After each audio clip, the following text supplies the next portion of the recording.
அஸ்ஸலாமு அலைக்கும். தியாகத் திருநாள் ஈதுல் அல்லதா. அதாவது தியாகத் திருநாள் அப்படின்னா நம்மளாம் நினச்சிட்ருக்கோம் ஒரு சில பேர் ஆடு மாடு ஒட்டகங்கள் இதை வந்து பலியிடுறது தான் அந்த அன்னைக்கு நம்ம தியாகத் திருநாள் அப்படின்னு நினச்சிட்ருக்கோம். ஆனால் அதுவல்ல. இந்த கதை வந்து இதுக்கு சரித்திரம் வந்து நிறைய பேருக்கு தெரியும். தெரியாத ஒரு சில பேருக்காகத்தான் இந்த நான் வீடியோவை அப்லோட் பண்ணுறேன். அதாவது இப்ராஹிம் நபி அவங்க வந்து ரொம்ப நாளாக தவம் இருந்து அவங்க அல்லாட்ட வேண்டி கேட்டு அவங்க பெற்றுக்கிட்ட மகன்தான் இஸ்மாயில் நபி. அவங்க இஸ்மாயில் நபி ஸல்லல்லாஹு அலைஹி வஸல்லம் அவங்கள வந்து கனவுல இப்ராஹிம் நபி பலி கொடுக்குற மாதிரி கனவு காண்றாங்க, அறுத்து பலி கொடுக்குற மாதிரி. அப்போ உடனே அதை காலையில் என்ன செய்கிறாங்க, தான் மகனார் இஸ்மாயில் அலைஹிஸ்ஸலாம் அவங்கள்ட்ட வந்து இப்ராஹிம் அலைஹிஸ்ஸலாம் சொல்கிறாங்க, உங்களை அறுத்து பலியிடுற மாதிரி கனவு கண்டேன் அப்படின்னு. உடனே அவங்க எந்த ஒரு இதுவுமே இல்லாமல், ஒரு பயம் எதுவுமே, மறுப்பு எதுவுமே சொல்லாமல், அல்லாவுடைய நாட்டம் எதுவோ அதுபடி நடங்க தந்தையாரேன்னு சொல்லிடுறாங்க. பலி ஆகிறதுக்கு அவங்க சம்மதம் சொல்லிடுறாங்க இஸ்மாயில் நபி. அப்போ இப்ராஹிம் நபி இஸ்மாயில் நபியை கூட்டிகிட்டு ஒரு இடத்துக்கு போகிறாங்க பலி கொடுக்கறதுக்கு.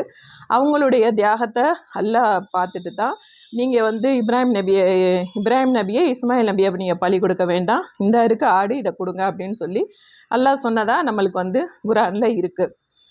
அதே போல் அவங்க வந்து அந்த தியாகத்தை கூறுறதுக்கு தான் இந்த தியாக திருநாள் நம்ம கொண்டாடுறோம். அன்னைக்கு வந்து நம்ம அந்த பெற்ற மகனை, ரொம்ப நாள் குழந்தை இல்லாமல் பெற்ற அந்த மகனை அல்லாவுக்காக பலி கொடுக்க துணிஞ்ச அந்த இப்ராஹிம் நபியையும் இஸ்மாயில் நபியோடைய தியாக வரலாறு தான் இந்த தியாக திருநாள். இன்றைக்கி நம்ம வந்து ஒரு வாரம் 10 நாள் வளர்க்குற ஆடை வந்து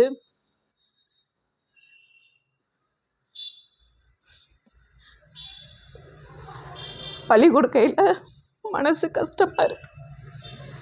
பெத்த பிள்ளைய அவங்க எவ்வளவு அல்லாஹ் மேலே அவங்களுக்கு பற்றி இருந்திருந்தா அந்த குர்ஆன் கொடுக்கறதுக்கு தம் பையனையே கூட்டிகிட்டு போயிருந்திருப்பாங்க. அவ்வளோ பெரிய தியாகிகள் பிறந்த அவ்வளோ பெரிய இஸ்லாத்தில் தான் நம்ம இருக்கிறோம். நம்ம என்ன தியாகம் பண்ண போகிறோம் இந்த திருநாளில்? கோபம், குரோதம், வெறுப்பு, நயவஞ்சகம், இந்த மாதிரி கெட்ட குணங்களை நாமளும் தியாகம் பண்ணுவோம் இந்த தியாக திருநாளில். அனைவருக்கும் ஈதுல் முபாரக், தியாக திருநாள் நல்வாழ்த்துக்கள். அஸ்ஸலாமு அலைக்கும்.